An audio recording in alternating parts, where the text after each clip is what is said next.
Hello everybody and welcome to slightly damper days, slightly colder days and what is an increasingly autumnal art room.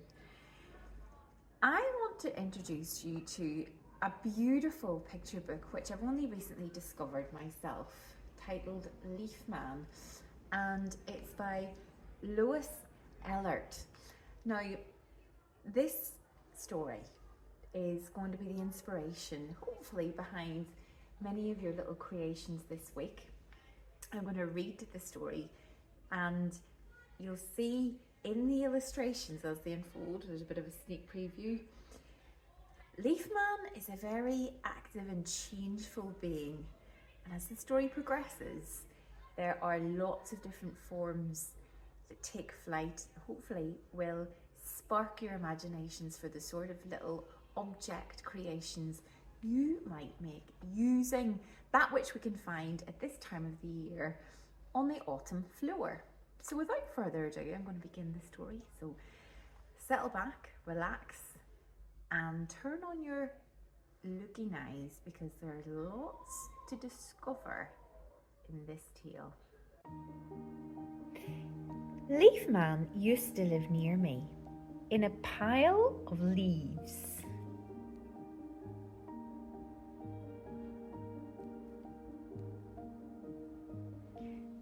But yesterday, the wind blew Leaf Man away. He left no travel plans. The last time I saw him, he was headed east, past the chickens, toward the marsh, over the ducks and geese. A leaf man's got to go where the wind blows.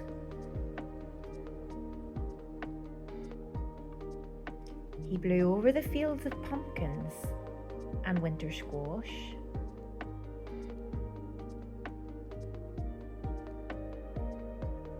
and flew over the turkey, past potatoes, carrots and cabbages in rows. Then he blew out of sight. Is he drifting west above the orchards? Or over the prairie meadows?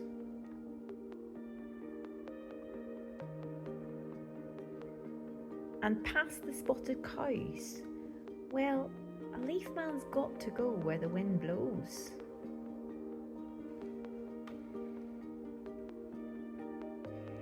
Maybe Leaf Man's gliding on a lake breeze.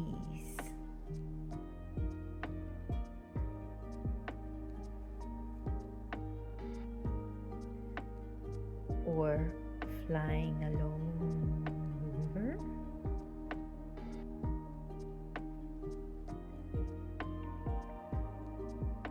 Following butterflies going south? Well, a leaf man's got to go where the wind blows. He might even be travelling north, above leaves that look like him.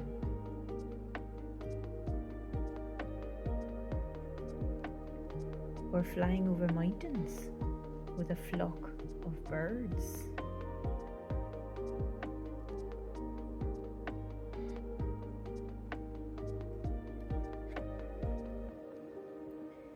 When Leaf Man looks down on earth, is he lonesome for a home?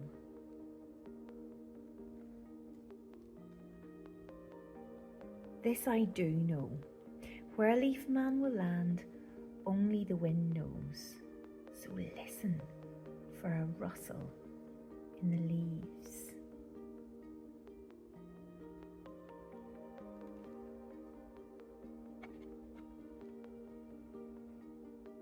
Maybe you'll find a leaf man waiting to go home with you.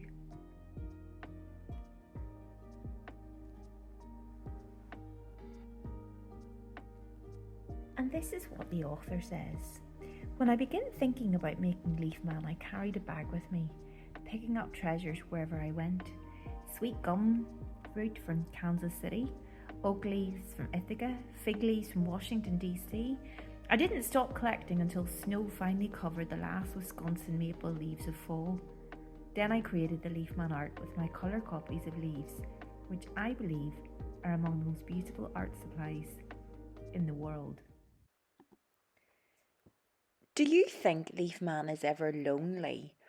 Or do you think he enjoys moving and changing all the time into the creatures you can see here in some of the illustrations, like the birds, the butterflies, and the turtles?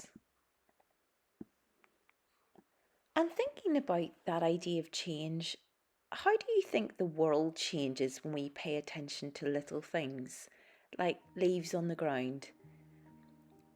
Do those little things ever become your world for a moment, like the artist George O'Keeffe says? What makes nature magical to you?